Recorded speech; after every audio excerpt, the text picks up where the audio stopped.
आप सभी को राधे राधे, जय श्री कृष्णा। दोस्तों, आज की यह लीला कथा उत्तर प्रदेश से मानसी जी ने हमारे साथ शेयर की है और इस लीला कथा को सुनने के पश्चात आपकी आंखों से आंसू नहीं रुकेंगे। साथ ही साथ लड्डू गोपाल के प्रति विश्वास और श्रद्धा और भी अटूट हो जाएगा। मानसी जी कहती है कि मैं पिछले कई सालों से लड्डू गोपाल की सेवा कर रही हूँ। मेरे पास 18 नंबर के लड्डू गोपाल है। लड्डू गोपाल की कृपा से मुझे पुत्र की प्राप्ति हुई। मेरा 2 साल का बेटा है और मैं ठाकुर जी को भी अपने बड़े बेटे के रूप में ही सेवा करती हूँ, अर्थात मैं उन्हें अपना बड़ा पुत्र ही मानती हूँ। लड्डू गोपाल की सेवा में कभी भी कोई कमी नहीं करती। जो भी मैं अपने बेटे के लिए करती हूँ वही मैं लड्डू गोपाल के लिए भी लेकर आती हूँ। मेरा ठाकुर जी के प्रति पुत्र भाव है। अब मानसी जी कहती है कि हम दरअसल वैष्णो देवी दर्शन के लिए जाना चाहते थे। वैष्णो देवी दर्शन के बाद हमें जम्मू कश्मीर में घूमना था। उसके लिए हमने 4-5 दिनों का प्रोग्राम बनाया और अपनी सासू माँ को भी इस बारे में बताया। अब मानसी जी कहती है कि मैं इंद्रेश महाराज जी को अपना गुरु मानती हूँ और मैं उनके कहे अनुसार ही ठाकुर जी को, एक तो मेरे ठाकुर जी का विग्रह है जो वो बहुत बड़ा है, दूसरा हम काफी दूर यात्रा पर जा रहे थे। ऐसे में मुझे लगा ठाकुर जी और मेरा बेटा दोनों को मैं संभाल नहीं पाऊंगी। ठाकुर जी को काफी सारी परेशानी होगी क्योंकि मेरा बेटा छोटा है और वो बार बार जो है परेशान करता है। इस वजह से मैं ज्यादा स्वच्छ भी नहीं रह पाऊंगी। इस भाव से मैंने सोचा मैं ठाकुर जी के लिए सारी व्यवस्थाएं करके उन्हें मानसिक रूप से अपने साथ लेकर जाऊंगी। उसके लिए मैंने ठाकुर जी के लिए 4-5 दिनों तक लड्डू बनाकर जो है एक डब्बे में पैक करके तुलसी दल डालकर उनके पास रख दिए। थोड़े से ड्राई फ्रूट में तुलसी दल डालकर ठाकुर जी के पास रख दिया। साथ ही साथ उनके सोने के लिए बिस्तर लगा दिया, उनके लिए पोशाक रख दी और उनके लिए जल भरकर उसमें तुलसी दल डालकर रख दिया। क्योंकि मेरी सासू माँ जो है वो बुजुर्ग हो चुकी है और वो जो है ठाकुर जी को उठाने में डरती है। उन्हें ऐसा लगता है जो ठाकुर जी का विग्रह है वो काफी भारी है, कहीं उनसे हाथ से छूट न जाए, ठाकुर जी गिर न जाए, उन्हें चोट न लग जाए। इस वजह से वो ठाकुर जी को नहीं उठाती। मानसी जी कहती है कि मैं ही लड्डू गोपाल की नित्य नियम से सेवा करती हूँ, इसलिए मैंने उन्हें अच्छे से समझाया कि माँ जी ऐसा करना, आप सुबह के समय ठाकुर जी का जो स्नान जल का लोटा है उस जल को बदल देना और जो लोटा मैंने भर कर रखा है उसे तुलसी जी में डाल देना। रविवार के दिन, मंगलवार के दिन तुलसी में जल मत डालना। ये सब बातें मैंने उन्हें समझाई और कहा कि समय समय पर दूध का भोग ठाकुर जी को लगा देना, उसमें तुलसी दल आपको अवश्य डालना है। बाकी मैंने उनके लिए सारी व्यवस्था कर दी है। मैं हर समय अपने ठाकुर जी को मानसिक रूप से सेवा देती रहूंगी। आपको बस सिर्फ इतना ही करना है कि उनका हर रोज सुबह के समय स्नान का जल बदलना है और 1-2 बार उन्हें दूध का भोग लगा देना है। मानसी जी कहती है कि मेरी सासू माँ जो है वो प्याज लहसुन वगैरह सब खाती है, इसलिए भोजन का भोग लगाने के लिए मैंने उन्हें नहीं कहा, क्योंकि वो ठाकुर जी को अलग से बनाकर भोग नहीं लगा सकती थी। इसलिए मैंने ठाकुर जी के लिए 4-5 दिनों के लिए फलों की व्यवस्था की और फ्रिज में फल लाकर रख दिए और उन्हें बता दिया कि दूध के साथ ठाकुर जी को एक फल का भोग रोजाना लगा दे। अगले दिन वह फल प्रसाद के रूप में स्वयं ग्रहण कर ले और दूसरा फल जो है ठाकुर जी को भोग में लगा दे। सारी बातें समझाने के बाद मानसी जी कहती है मैं और मेरे हस्बैंड और मेरा बेटा हम वैष्णो देवी धाम के लिए निकल गए। हम लोग अपनी ही गाड़ी से वैष्णो देवी जा रहे थे। वैष्णो देवी जाते समय जहाँ भी हम रुकते थे खाना खाने के लिए, आराम करने के लिए या फिर किसी भी कारण से जहाँ भी हम रुकते थे वहीं मैं आंखें बंद करके अपने ठाकुर जी को, अपने लड्डू गोपाल को याद करके उन्हें मानसिक सेवा प्रदान करती थी। जब मैं खाना खाती थी तो उस समय अगर मेरे सामने प्याज लहसुन का खाना नहीं होता था, उस खाने का मानसिक रूप से मैं ठाकुर जी को भोग लगाती थी और मेरी यही कोशिश रहती थी कि मैं जहाँ पर भी भोजन करूँ उस भोजन में प्याज लहसुन वगैरह कुछ ना हो। अलग से मैं हर ढाबे वाले वाले को, हर होटल वाले को जो भी मिलते थे बोलकर बिना प्याज लहसुन का ही ऑर्डर करती थी, क्योंकि हर जगह अब यह सुविधा हो गई है कि हम अगर थाली ऑर्डर करते हैं तो हम बिना प्याज लहसुन का भोजन भी ऑर्डर कर सकते हैं। अब मानसी जी कहती है कि मैं ठाकुर जी को उसका भोग लगाकर ही ग्रहण करती थी। उसके पश्चात मानसी जी कहती है कि हम खुशी खुशी वैष्णो धाम पहुंच गए। वहां पर हमने अपनी गाड़ी पार्क की, होटल लिया और फिर से वहां माता वैष्णो के दर्शन करने गए। वैष्णो देवी के दर्शन करने के पश्चात जब हम ऊपर से नीचे आए, नीचे आकर हमने आराम किया और फिर आगे जाने का फैसला किया। हम जम्मू कश्मीर में एक दो जगह घूमना चाहते थे और उस समय पर खतरे वाली कोई बात भी नहीं थी, इसलिए हम बहुत खुश थे। हम कश्मीर देखना चाहते थे, इसलिए कुछ देर आराम करने के पश्चात हम लोग जो है वहां से निकल गए। काफी पहाड़ी इलाका था।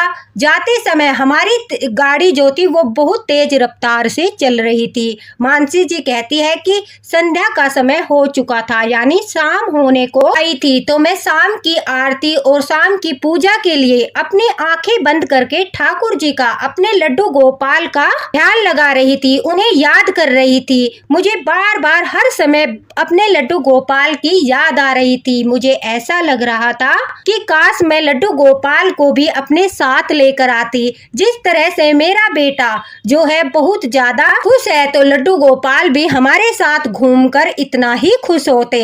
यह भाव मेरे मन में बार बार आ रहा था। जब मैं आंखें बंद करके ठाकुर जी को याद कर रही थी, उनका ध्यान कर रही थी, उनका नाम जाप कर रही थी, उसी समय बड़े झटके से हमारी गाड़ी रुकती है और जो मेरा बेटा है उसका सिर जो है डैशबोर्ड पर जाकर लगता है। जो गाड़ी का डैशबोर्ड होता है उस पर उसका सिर जाकर लगता है, जिससे उसे चोट आ जाती है। उसके माथे से खून निकलने लगता है और अचानक से मैंने अपने पति की तरफ देखा तो वो भी बहुत ज्यादा घबराए हुए थे। उनके माथे पर पसीना आ रहा था और वो हड़बड़ाकर एक ही बात बोले जा रहे थे, जल्दी गाड़ी से बाहर आओ, जल्दी गाड़ी से बाहर आओ। उन्हें इस तरह घबराया हुआ देखकर मैं भी बहुत ज्यादा घबरा गई और अपने बेटे के माथे पर अपने दुपट्टे को लपेटकर मैं बहुत जल्दी से जो है गाड़ी से बाहर निकली। मेरे पति बड़ी तेजी से घबराहट से कभी गाड़ी के नीचे देख रहे थे तो कभी गाड़ी के आगे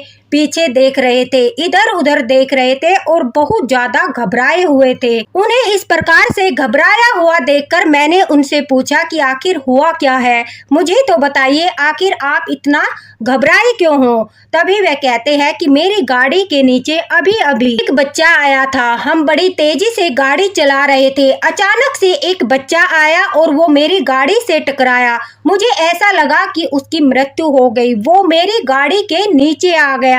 मुझसे घोर पाप हो गया, मुझसे बहुत बड़ा अपराध हो गया। इस कारण से मैंने बहुत ज्यादा झटके से गाड़ी को रोका। मेरा बेटा भी चोट लगने की वजह से रोए जा रहा था, क्योंकि उसे बहुत सारी चोट लग चुकी थी। मानसी जी कहती है मैंने भी अपने बेटे को संभालते हुए इधर उधर गाड़ी के नीचे देखा, लेकिन वहां पर कोई भी दिखाई नहीं दिया। मेरे पति भी बहुत ज्यादा घबराए हुए थे।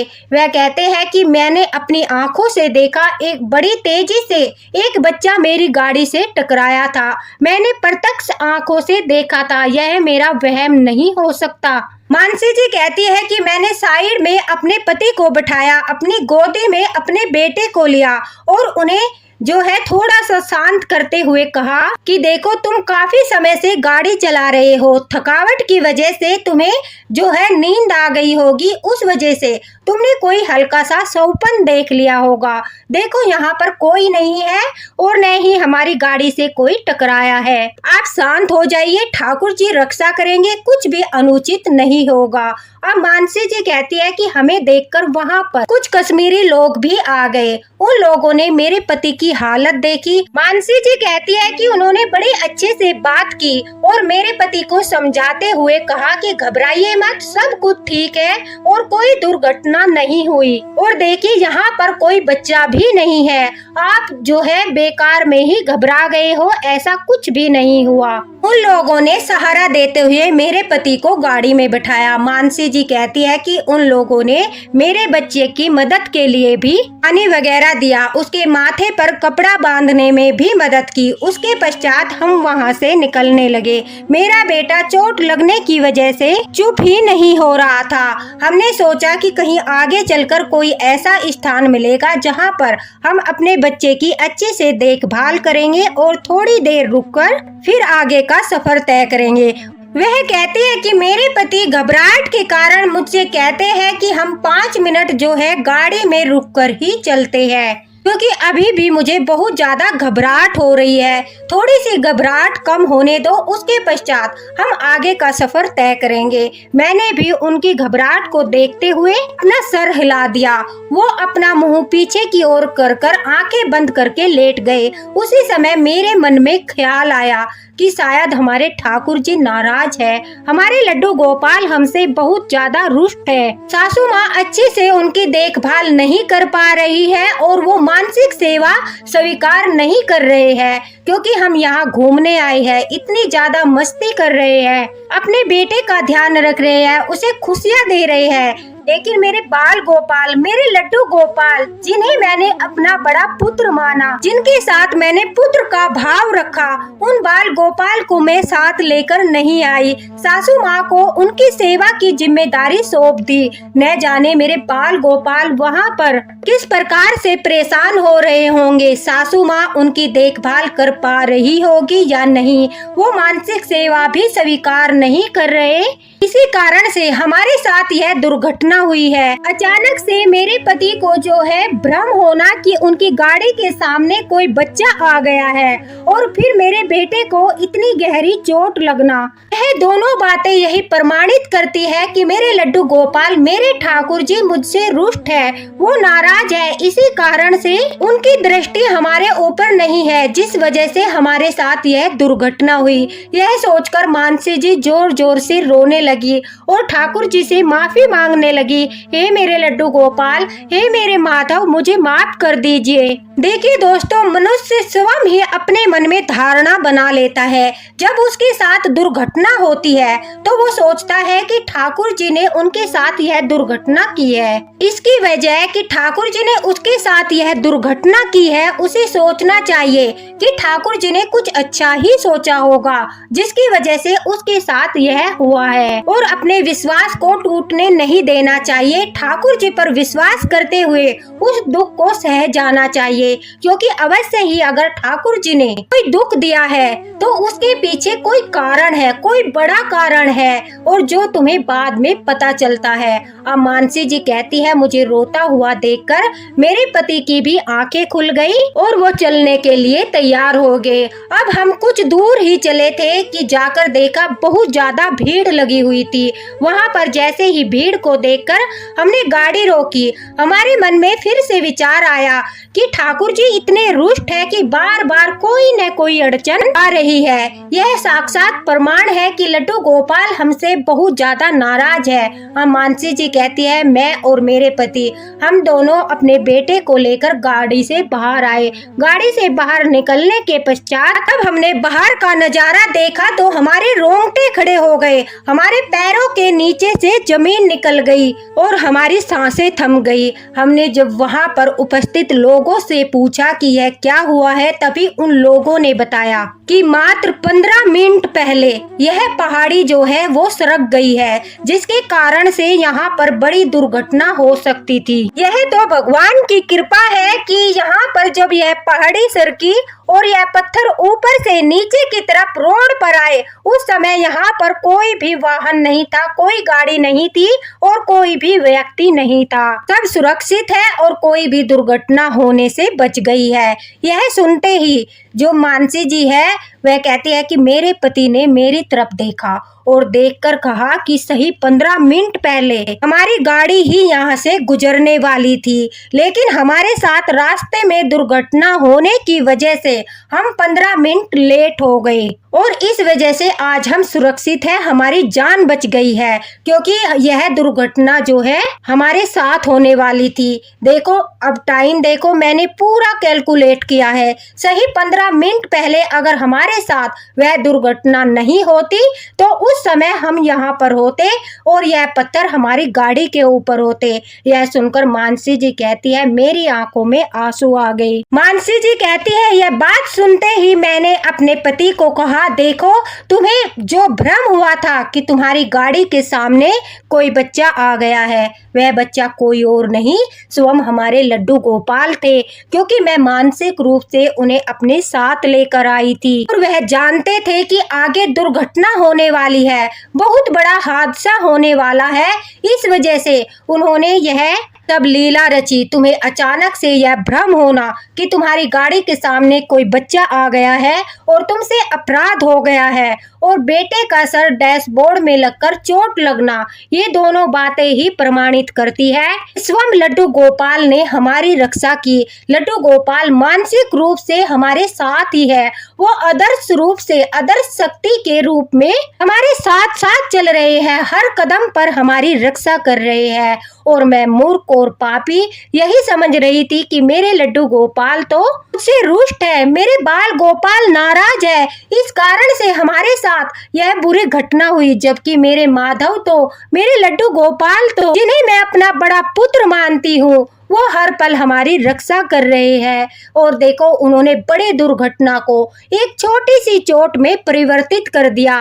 बेटे के माथे पर चोट लगना और हमें इस बड़ी दुर्घटना से सुरक्षित रखना ही ठाकुर जी की लीला है। कहते हैं जब हम ठाकुर जी की सेवा करते हैं तो वो बड़े से बड़ी दुर्घटना को छोटे से एक्सीडेंट में बदल देते हैं दोस्तों। इसलिए जब भी आपके साथ कुछ भी ऐसी घटना घटित हो तो यह समझ लेना चाहिए कि ठाकुर जी ने आपकी बड़ी दुर्घटना से रक्षा की है, उनकी आपके ऊपर विशेष कृपा है। ठाकुर जी ने आगे के लिए कुछ अच्छा ही सोचा होगा, यही सोचकर अपना विश्वास बनाए रखना चाहिए। अब मानसी जी कहती है मुझे सब कुछ समझ आ चुका था, मैं अपने लड्डू गोपाल की लीला को समझ चुकी थी और मेरे पति ने भी ठाकुर जी की लीला को स्वीकार किया, क्योंकि वह कहते हैं कि उन्होंने प्रत्यक्ष रूप से उस बच्चे को अपनी गाड़ी से टकराते हुए देखा था। इसी हड़बड़ाहट में उन्होंने गाड़ी रोकी, अगर उन्होंने गाड़ी ना रोकी होती तो वो 15 मिनट लेट न होते और यह दुर्घटना जो अभी अभी उनके प्रत्यक्ष आंखों के सामने थी उनके साथ घटती, यानी उनकी गाड़ी का भयानक एक्सीडेंट होता और जो है उसमें उनकी जान भी जा सकती थी। अब मानसी जी जोर जोर से रोने लगी और लड्डू गोपाल से माफी मांगते हुए कहने लगी हे मेरे माधव मुझे माफ कर दीजिए, आपकी लीला अपरंपार है। आपने मेरे परिवार की रक्षा की, मेरे बेटे की रक्षा की, मेरे पति की रक्षा की, मेरे सुहाग की रक्षा की। आपने पुत्र होने का फर्ज निभाया। मैं आपको बड़े पुत्र के रूप में मानती हूँ और जो बड़ा पुत्र होता है वो हमेशा अपने माता पिता की रक्षा करता है। आप तो ठाकुर हो, आप तो सृष्टि के पालनहार हो। जो भी भक्त आपकी भक्ति करता है, आपसे प्रेम करता है, आप अपने उस भक्त का साथ कभी नहीं छोड़ते और हर पल उसकी रक्षा करते हो, उसके साथ रहते हो। मैं मानसिक रूप से आपको अपने साथ लेकर आई थी। आपने यह प्रमाणित कर दिया कि आप अपने भक्त के साथ मानसिक रूप से भी हर कदम पर साथ रहते हो, उसकी रक्षा करते हो। मानसी जी कहती है कि मुझे अपने लड्डू गोपाल के प्रति श्रद्धा और विश्वास और भी अटूट हो चुका था। मैं अपनी गलती के लिए उनसे प्रार्थना कर चुकी थी, उनसे माफी मांग चुकी थी। मानसी जी कहती है कि मैंने तुरंत से अपने घर पर वीडियो कॉल लगाया और ठाकुर जी के दर्शन किए। वो बड़े आराम से बैठे हुए थे। जब मैंने वीडियो कॉल पर अपने ठाकुर जी का मुख देखा तो आप लोग विश्वास नहीं करोगे, लड्डू गोपाल के चेहरे पर मंद मंद मुस्कान थी। उनका चेहरा देखते ही मुझे आभास हो गया कि लड्डू गोपाल जो है वो बहुत प्रसन्न है और वो सेवा भी स्वीकार कर रहे हैं। उन्होंने ही हमारी रक्षा की है और मुस्कुराकर वो मुझे संकेत दे रहे थे। ठाकुर जी के मेरे पति ने और मैंने दोनों ने दर्शन किए और हम श्रद्धा भाव के साथ ठाकुर जी का जयकारा लगाते हुए अपने आगे के सफर पर गए। अच्छे से घूमने के पश्चात मानसी जी कहती है जब हम घर लौटे तो मैं ठाकुर जी के लिए बहुत सारी अच्छी अच्छी चीजें लेकर आई थी। मैंने ठाकुर जी को वो सब चीजें समर्पित की। लड्डू गोपाल से बहुत ज्यादा प्रेम किया। लाड लड़ाए और ठाकुर जी से अपनी गलती के लिए जो है माफी मांगी। मैंने उनकी यह लीला सभी को बताई। सभी लोग उनकी यह लीला जानकर आश्चर्यचकित थे। किस प्रकार से ठाकुर जी ने इतनी बड़ी दुर्घटना से मानसी जी के परिवार की रक्षा की। दोस्तों देखिए, यह बात बिल्कुल सत्य होती है। जब हम ठाकुर जी को सच्चे मन से प्रेम करते हैं, अटूट श्रद्धा रखते हैं, उन पर विश्वास रखते हैं, तो ठाकुर जी भी हर वक्त हमारे साथ रहते हैं, हमारी रक्षा करते हैं। वो बड़े से बड़ी दुर्घटना को एक छोटी सी चोट में परिवर्तित करके हमारी रक्षा करते हैं। इसलिए कभी भी आपके साथ घटना घट जाए तो उन पर संदेह नहीं, विश्वास कीजिए कि ठाकुर जी ने अवश्य ही कुछ अच्छा सोचा होगा। ठाकुर जी ने तुम्हारे लिए अवश्य ही बेहतर सोचा होगा। यही सोचते हुए उन पर अपना विश्वास अटूट रखना चाहिए। जब भी कभी मन में यह संदेह हो कि हमारे ऊपर ठाकुर जी की नहीं हो रही है, ठाकुर जी की दृष्टि हमारे ऊपर नहीं हो रही है, उस समय आपको सोचना चाहिए कि यह आपकी परीक्षा का समय है। ठाकुर जी आपकी परीक्षा ले रहे हैं और जब आप इस परीक्षा में सफल हो जाओगे तो ठाकुर जी आप पर कृपा बरसाना शुरू कर देंगे। ठाकुर जी जो है अपने भक्तों को कभी भी निराश नहीं करते और हम उनके साथ जो भी रिश्ता बनाते हैं पवित्रता के साथ, स्वच्छता के साथ, अगर हम उस रिश्ते को निभाते हैं तो हमारे ठाकुर जी, हमारे लड्डू गोपाल भी उस रिश्ते को पूरी ईमानदारी के साथ निभाते हैं और हमारी रक्षा करते हैं। जिस प्रकार से ठाकुर जी ने मानसी जी के परिवार की रक्षा की, हर भक्त के परिवार की रक्षा करे। तो दोस्तों, अगर आपको मानसी जी के द्वारा बताई गई उनकी यह लीला कथा पसंद आई हो तो लाइक अवश्य ही करना। लीला कथा को ज्यादा से ज्यादा शेयर करना ताकि लड्डू गोपाल भक्त का विश्वास और भी अटूट हो जाए, ठाकुर जी के प्रति उनकी श्रद्धा और भी अटूट हो जाए और वो सच्चे मन से लड्डू गोपाल की सेवा करे। अगर आप भी कहीं बाहर जाना चाहते हो 1-2 दिनों के लिए, तो आप अगर ठाकुर जी को साथ नहीं ले जा सकते, आपके विग्रह ज्यादा बड़े हैं या फिर आप यह समझते हो कि आप रास्ते में स्वच्छ नहीं रह पाओगे, तो आपको ठाकुर जी के लिए घर पर ही व्यवस्था करना उचित रहेगा। उनके लिए आप जो है खान पान की सूखी चीजें, जैसे जो 3-4 दिनों तक खराब नहीं हो सकती, तुलसी दल रखकर किसी बंद डब्बे में रख दीजिए। जब भी ठाकुर जी को आपको मानसिक भोग लगाना है, आप भोग लगा सकते हो। ठाकुर जी के जो भी आप खाने के लिए रखोगे और उसमें तुलसी दल होगा तो वो बासी भी नहीं होगा भोजन और वो अपवित्र भी नहीं होगा, क्योंकि तुलसी दल जो है वो कभी बासी नहीं होता। और लौटने के पश्चात ठाकुर जी को पंचामृत से स्नान कराकर फिर से रूटीन से सेवा करना शुरू कर दीजिए। इस सेवा से भी ठाकुर जी हमारी प्रसन्न होते हैं। अगर मानसिक रूप से हम उन्हें अपने साथ लेकर जाते हैं तो वो हमारे साथ रहते हैं। जब हम उन्हें सेवाएं प्रदान करते हैं तो वो अपने विग्रह में प्रवेश कर जाते हैं। फिर से वह हमारी रक्षा के लिए हमारे साथ मानसिक रूप से सदैव रहते हैं। उनकी दृष्टि हमारे ऊपर ही रहती है। जिस प्रकार से भक्त बाहर जाने के पश्चात भी वक्त अपने लड्डू गोपाल से जुड़ा रहता है, उसके मन मस्तिष्क में ठाकुर जी का ही नाम चलता है, ठाकुर जी का ही ध्यान रहता है। इसी प्रकार से ठाकुर जी की दृष्टि भी अपने भक्तों पर रहती है। चाहे वह कहीं भी हो, वह हमेशा अपने भक्तों को देखते हैं और उनकी रक्षा करते हैं। दोस्तों, अगर आपको वीडियो पसंद आया हो तो इसे शेयर अवश्य करना और राधे राधे जरूर लिखना। अगर आपके साथ भी कभी ऐसा हुआ है कि आपको ठाकुर जी ने बड़ी से बड़ी दुर्घटना से बचाकर छोटी दुर्घटना में परिवर्तित किया है, तो अपना भाव कमेंट बॉक्स में जरूर शेयर कीजिए ताकि हर भक्त का विश्वास और भी अटूट हो जाए। दोस्तों, अगर आपको कुछ पूछना है तो आप कमेंट बॉक्स में पूछ सकते हो। इसी के साथ राधे राधे, हरे कृष्णा। मिलते हैं अगले वीडियो में अगली लीला तक कथा के साथ। लड्डू गोपाल की कृपा आप पर और आपके परिवार पर बनी रहे। राधे राधे।